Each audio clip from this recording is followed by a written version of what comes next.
मकर संक्रांतीला तिळाचे लाडू, तिळाची चिक्की, तिळाची वडी असे पदार्थ तर आपण बनवतच असतो. पण आज आपण असा पदार्थ पाहत आहोत जो विस्मरणात चालला आहे. आजी पणजीच्या काळात हा पदार्थ बनवला जायचा. याला तिलोरी असे म्हणतात किंवा तिळाची पुरी असे सुद्धा म्हणतात. बनवायला खूप सोपा आहे.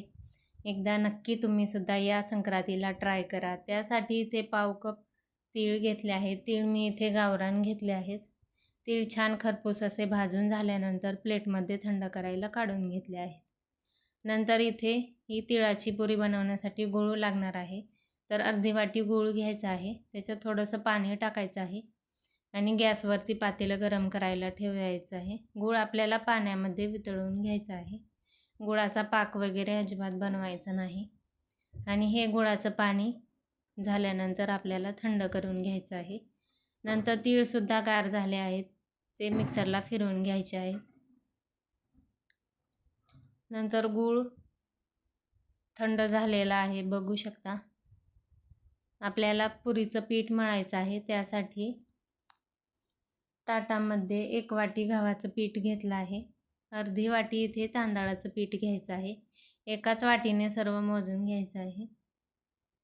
चिमूटभर मीठ घातलं आहे. 1 चमचा विलायची पावडर घालायची आहे आणि तिळाची भरड जी बनवली आहे ती याच्यात घालायची आहे आणि सर्व व्यवस्थित मिक्स करून घ्यायचं आहे.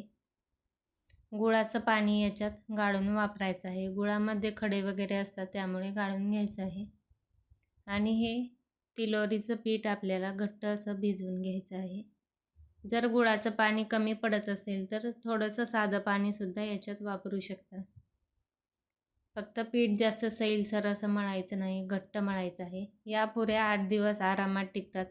लहान मुलेसुद्धा खूप आवडीने खातात. एकदा असा पदार्थ तिळाचा तुम्ही बनवला नसेल तर या संक्रांतीला नक्की बनवा.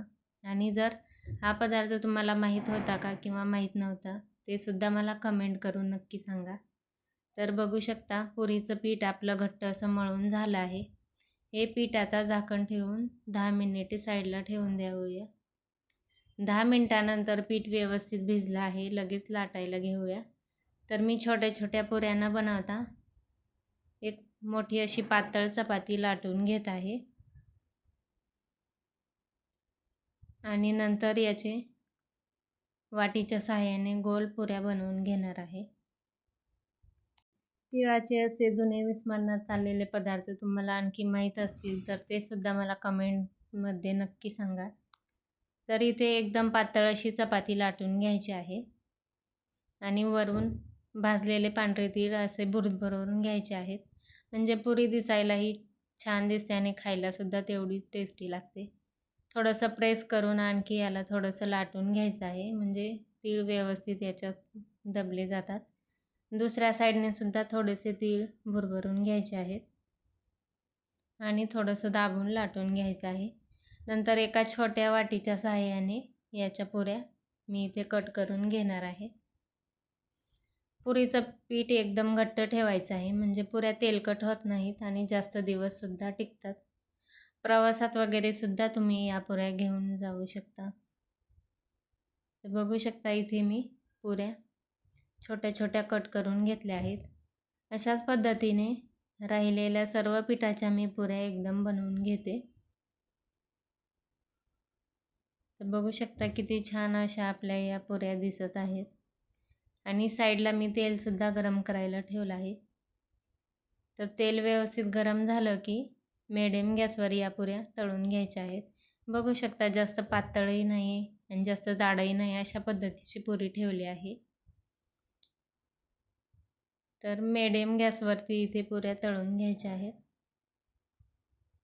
एकदम छान टम्म अशा या पुऱ्या फुलतात. दोन्ही साईडनी छान अशा या पुऱ्या मी इथे तळून घेत आहे. राहिलेल्या सर्व पुऱ्या मी अशाच पद्धतीने तळून घेते. अशा तिळाच्या पुऱ्या तुम्ही यापूर्वी कधी बनवल्या नसतील तर या संक्रांतीला नक्की बनवून पहा. तर इथे बघू शकता सर्व पुऱ्या आपल्या छान अशा फुलल्या आहेत. एक पुरी इथे मी तोडून सुद्धा दाखवते. अजिबात तेलकट वगैरे झालेल्या नाहीत. व्हिडिओ जरासुद्धा आवडला असेल तर एक लाईक नक्की करा. व्हिडिओ जास्तीत जास्त शेअर करा आणि चॅनेलला सबस्क्राईब करा. भेटूया अशाच नवीन व्हिडिओसोबत. धन्यवाद.